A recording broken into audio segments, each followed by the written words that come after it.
Welcome to the Friday edition of Back to the Bible. So, how does Christianity compare to other worldviews? That's what Pastor Nat Crawford discusses with author and professor Ken Samples. We'll begin shortly.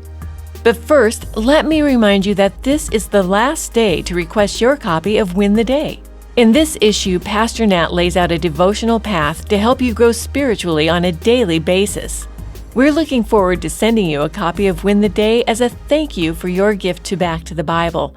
So call 1-800-759-2425 to make your request. That's 1-800-759-2425. Or visit backtothebible.org. Now, let's join Pastor Nat with special guest Ken Samples. Ken, thank you for joining me today. Oh, it's a pleasure to see you and be with you, Nat. Thanks for having me on. Yeah, Ken. Well, I know who you are. You've been one of my professors at Biola, but a lot of people may not know who you are. So tell us a little bit about yourself and your ministry at Reasons to Believe.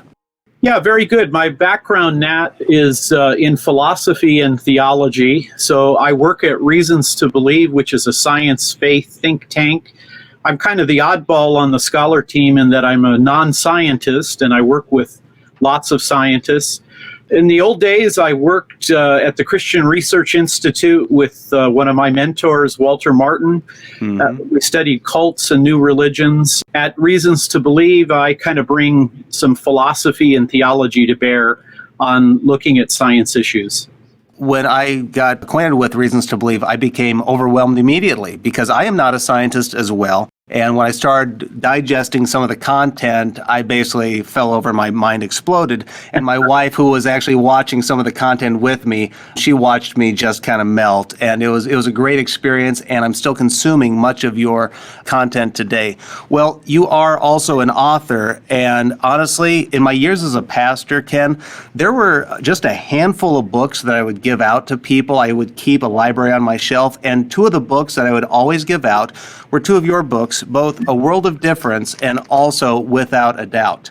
These two have been essential in my library, and whenever someone came in with a question about the faith, I would hand them a copy of Without a Doubt. And when they were talking about worldviews and religions, I would always hand them a copy of A World of Difference. So today what I would like to do actually is kind of just unpack a little bit of one of your books.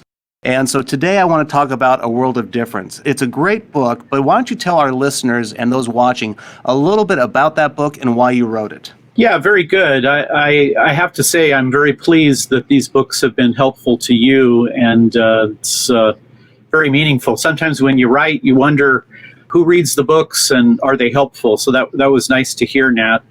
Yeah, I wrote that book about 10, 12 years ago. I quickly came to think that a very important way of comparing Christianity with other belief systems was to kind of look at it from the vantage point of a worldview. So this book, A World of Difference, kind of lays out what a worldview is all about. Then it explores the Christian worldview. And the last part of the book looks at worldview competitors. It looks at naturalism, atheistic naturalism, pantheistic monism, postmodernism, and I even look at the Islamic worldview. So that's kind of my reason for writing it and a little overview of what's in the book. Well, let's talk about that then, about what's in the book. You just mentioned a worldview. Now, in my experience, a lot of people don't even know what a worldview is. So can you unpack what a worldview is? Does everyone have one? Talk about that. I think maybe the way to think about a worldview is it's kind of like a pair of glasses. I'm using an analogy, As I gotten older, I've started wearing reading glasses, and I noticed that everything comes through that lens. You could think of a worldview as like a lens in a pair of glasses. A good pair of glasses brings reality into sharper focus, so I can read a lot better with my reading glasses on. A faulty pair of glasses will distort reality, and we can apply that to a worldview. A good worldview will bring you into touch with reality. A faulty world will distort reality. And you can think of a worldview too as a cluster of beliefs, your view of God, your view of the world, your view of knowledge, ethics, history, values.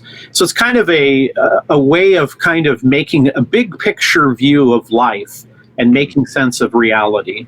Does everybody have a worldview? I think everybody who can think through the issues does. It's usually kind of fragmented when you're young. You usually adopt it from your parents. And for a lot of people, it's not well thought out. All right, Ken. Well, how can we discern a right worldview from a wrong worldview? Because today we are just overwhelmed with ideas, and with glasses, you put them on, and it's real clear. Everything becomes clear, and when you have the wrong prescription, it's fuzzy. But is that the same with worldviews? Yeah, it's a good question, Nat. I talk about worldview tests. 1 Thessalonians 5:21, test all things, hold on to the good.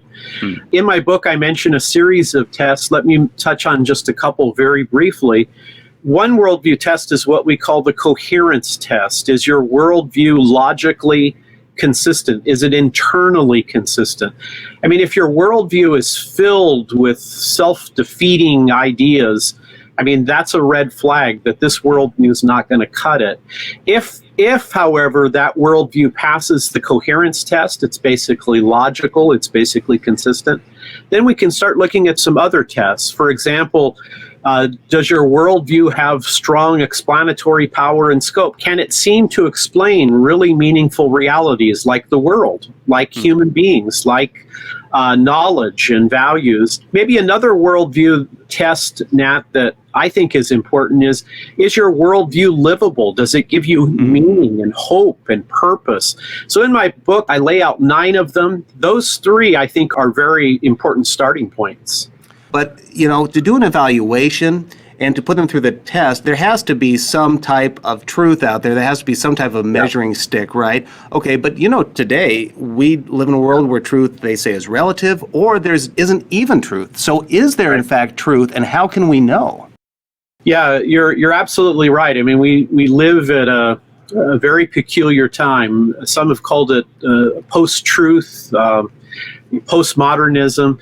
I think, though, Nat, when you drill down a little bit, you realize there has to be truth, because if somebody were to say there is no truth, well, then that's a truth statement itself. Yes. You really can't avoid truth. Truth kind of constantly brings you back. So I would argue that there must be truth, and it is connected to reality. And ultimately, the perspective of truth that best aligns with reality is the position that you should hold. So, when people tell me, well, there is no truth, or I have my truth, I simply say, well, look, if there's no truth, that's itself a truth statement, which is self-defeating. And then I would say, how do you know that truth differs person to person? Why not argue, as philosophers have, that there's an objective basis to truth? Well, I remember hearing J.P. Moreland once say, if someone says the truth is relative, go and steal their stereo, right, and see how quickly they respond to that idea of, an objective morality or whatever it is. But it's fascinating of the time we live, and it is a great challenge. But, the audience that we're largely addressing today is a Christian audience. Sure. The listeners here Back to the Bible are very engaged in God's Word, but I don't know if they could, articulate a Christian worldview. So what is a Christian worldview in your mind? Yeah, I would relate it again to that idea of a cluster of beliefs. Our worldview begins with God. God is an infinite, eternal being. He is the creator of the universe. That universe is designed and has purpose because of God's creation. Human beings are made in God's image. And so another way, you could think about a worldview as your view of God, and that God is revealed in Scripture. That God is revealed historically in Jesus Christ. One way you could also think of a worldview, Nat, and the Christian worldview in particular, is that it comes in 4 sequential phases. The Christian worldview talks about creation, then fall, then redemption, then consummation.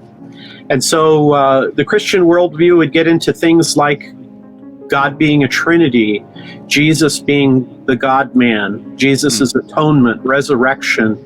I like to think, the Apostles' Creed, which some people grew up reciting, is kind of a nice little snapshot of the Christian worldview.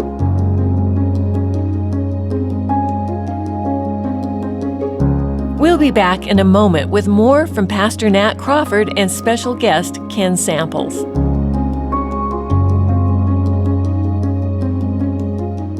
This is the last week for you to request your copy of Win the Day. In this latest issue, Pastor Nat lays out a devotional plan to help you develop perseverance in life and in your spiritual growth. It's only human to put things off. We all do it.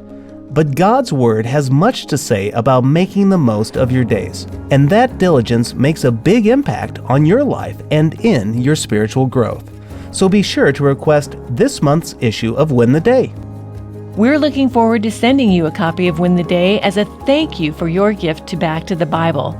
But this offer ends today, so make your request now at 1-800-759-2425, 1-800-759-2425. Or if you prefer to give online, visit backtothebible.org, backtothebible.org. Now let's return to Pastor Nat Crawford with special guest Ken Samples. Ken, we're talking about your book, A World of Difference, and you've given us a lot to think about already, but we're only halfway there, so let's keep digging in. In your book, A World of Difference, what you do is you look at Christianity, and then you also compare it to other worldviews, and also you put them through some tests. How coherent are they? Are they livable? Is it actually reasonable in believing it? So let's just talk about some of these other worldviews in the book. Naturalism. Okay, what is naturalism, and how does it do in that test? Yeah, very good. This is a very important worldview. This is the secular worldview. Atheism in and of itself isn't a worldview, but atheists typically adopt naturalism, which says that the material, physical, natural world is all there is. So the matter, space, time, energy universe is all there is. There's no God, there's no human soul, there's no life after death. Some would say there's no objective morality. This is the atheistic perspective. This is the secular perspective. I think that it struggles in a lot of ways, Nat. You know, if reason comes from non-reason, if mind comes from non-mind, if there's no mind behind the universe, if there's no rationality to kind of create the universe, I think that the naturalist world struggles with defining and grounding reason. I think it also struggles with grounding and explaining meaning and purpose and even morality. So, to be straightforward, I think that naturalism fails some of those fundamental tests. Is there an ultimate meaning to life? It's hard to find fulfillment in an atheistic world where the final word will be, the laws of physics. Right. Well, in today's world, it seems like there's the rise of what they talk about the nones, right? People who don't have any particular religious affiliation. And maybe this falls in there, maybe it doesn't. But why do you think naturalism and atheism is so popular today? Yeah, I'm glad you asked the question. I suspect that it is popular because, in one sense, we are broken, fallen people, and in a biblical context, we have a natural tendency to resist God, to suppress the truth and unrighteousness. You know, Nat, my own opinion about this is that I think atheism is popular, especially when you're young. But as you get older and you start to realize that you're not the master of your fate, that you are much more fragile, I think sometimes people start asking deeper questions. I also think, Nat, maybe atheism is popular, the nones, because maybe Christians have not done a very good job of kind of communicating what we believe and why we believe it. Boy, preach that all day long. When I was a full-time pastor, I mean, that was constantly the message. I want to know what you believe, but why do you believe it? And allowing a forum for discussion. Let's talk about these topics. Let's think about it. Let's argue, let's reason, and let's see where it falls. But let's evaluate it and let's walk through it. And that's why I tell people, you don't have to be afraid of truth. don't be afraid of truth. Pursue it wherever it leads. And I know you've done that. I've done that. And obviously we know where we've landed with our worldview on truth. But let's keep going in this topics, and then we'll come back to Christianity. You talk about postmodernism, and we talked a little bit about that at the beginning. But what is postmodernism, and how does it do in the test? Yeah, if you think about postmodernism is different than premodernism and even modernism. The characteristics of a postmodern mindset, there is no ultimate truth. Truth and morality are relativistic. Everybody has their own perspective on these kinds of things. So postmodernism tends to be very critical of even the idea of worldview, tends to be very critical of the idea that people can know and experience any kind of objective truth. So it's deeply characterized by subjectivism, by relativism, and it's very popular today. Many people probably have adopted postmodernism without being able to identify it. Mm-hmm. And I would almost wonder, are Christians becoming more postmodern? Because it's so common to hear in a counseling session or just in a discussion in a Bible study, well, that's true for you, but it's not true for me. And I think sometimes they may be just a little bit confused in how they're defining words, or what, a gray area versus something that's very clear. But I do feel like postmodernism, or for sure relativism, has crept into the Christian worldview. Well, you're exactly right, Nat. There are religious postmodernists. I write mostly in my book about the atheistic postmodernists, but there have been Christians who have adopted particular elements. Again, the idea that everybody has an agenda, nobody has ultimate truth in and of itself. But again, that worldview is very difficult to hold. It's hard to know how to make sense of reason and rationality.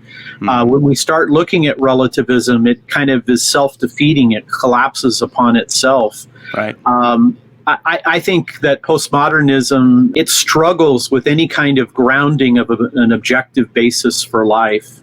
Right. And it's very clear why it does fail then. Okay, what about pantheistic monism? That was one when I first saw that in your book, I was like, I don't know what that is. So So for our listeners, what is it? And let's talk about the test. Yeah, think about pantheistic monism as broadly the Eastern world's religions. Here I'm talking about religions like Hinduism and Buddhism, kind of an Eastern sense. Pantheism, all is God and God is all. So a pantheistic worldview would say that all reality is God. The monism part is that there's only one ultimate reality, and that ultimate reality is God. So this is really kind of the philosophical side of Hinduism, mysticism. It's very popular now in the West. I mean, lots of people kind of adopt New Age ways of thinking. And of course, the world in which we live is kind of shrunk. I mean, we have many people. I mean, if 50 years ago, if I wanted to talk to a Hindu or a Muslim or a Buddhist, I'd have to go overseas. Today, they may be my next door neighbor. I may work with them. Our kids may be on the same soccer team. So this is kind of the pantheistic, philosophical Hindu worldview. Okay. And how does it do it with the test? I mean, because it is very popular, right? So, I mean, there must be something to it. Well, it is very popular, and I think people like spirituality. They don't necessarily like religion, but they like spirituality. But again, the problem is once you start locking into issues like logic and reason, I mean, the pantheistic view of God would say that maybe the universe is an illusion, or maybe the universe is an emanation of God. It's hard to justify things like logic and mathematics and science if the world is kind of illusory. And then, of course, it doesn't seem to be able to ground the morality that we critically need in life. Right. So I don't think any of these worldviews have done very well on these tests. Okay. Well, let's turn to the last one. Then we want to talk about is what about the worldview of Islam? I mean, the day where it's over there, that's gone. It is here in the United States, and it is in your backyard. So let's talk about that worldview and how does it do with the coherence test? Yeah, interestingly enough, Muslims not only like to see themselves as their own culture, their own religion, but they like to speak of Islam as its own distinct worldview. It does share some common ground with Jews and Christians in terms of being Middle Eastern in origin, seeking to tie itself back to Abraham. You know, what's interesting, Pew Research, Nat, recently said that in 2050, there'll be 9 billion people on planet Earth if trends continue. 3 billion Christian, 3 billion Muslim, and then 3 billion others of religion and non-religion. I think the interesting thing is that when you begin looking at Islam does fairly well in the coherence because, of course, they believe Allah is a rational God. He's the creator behind the world. But in terms of a livable life, in terms of a basic understanding of how you can come close to God, I raise the question that if Allah is a single solitary God, then who does he love in eternity before he created angels and men? Is he alone? Does Allah have to create in order to get love? So there's some logical inconsistency. You know, it seems to me that Islam is not an easy religion to ultimately make sense of life. Right. Well, and I think your book actually brings a lot of clarity to it, at least from what we can understand. Okay, well, our time is running out, so let's talk about Christianity again. You kind of give an overview of what a worldview is, but how does it do? I mean, does it really answer life's biggest questions? Is it grounded in objective truth? Help us understand how it does in the coherence test.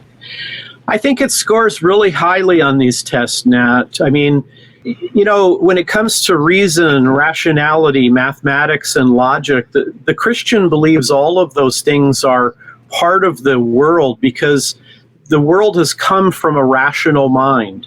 I think when we look at logic and science and math, they make good sense if there is a perfectly rational God who created the world and then gave us rational minds and networked us together. I think also Christianity scores really well in the explanatory power and scope test. I think it gives us a good understanding of the world in which we live, the universe, why the universe seems so designed for life. It also does, I think, an extraordinary job of explaining the human condition. Blaise Pascal, the great French physicist and mathematician, Pascal said humans seem to be an enigma of greatness and wretchedness. I think Christianity does a really good job of explaining the human condition, the good things we're able to do, as well as our brokenness, and the deep need for fulfillment and satisfaction that we have. Yeah, I would agree with your conclusion as well. And I'm personally very glad that I decided not to have a blind faith, but rather to have reasons to believe and have a faith that is life-changing, soul-saving, but also based on evidence and truth. Well, as we close out our program, Ken, how do people learn more about you, about your ministry and reasons to believe? Yeah, thank you, Nat. You know, we have a really nice website at reasons.org. You can go on there, type in Ken Samples. I've written more than 500 blog articles. There's lots of tapes. And then, of course, my colleagues done a lot with defending the faith from a scientific point of view. So reasons.org. I encourage you to go check them out and also pick up a copy of A World of Difference. Probably the best place to pick that up is on Amazon. Is that right? Good place to get it, and maybe at a good discount. Ken, thank you for spending time with myself and our listeners today. Oh, what a pleasure. Thanks, Nat.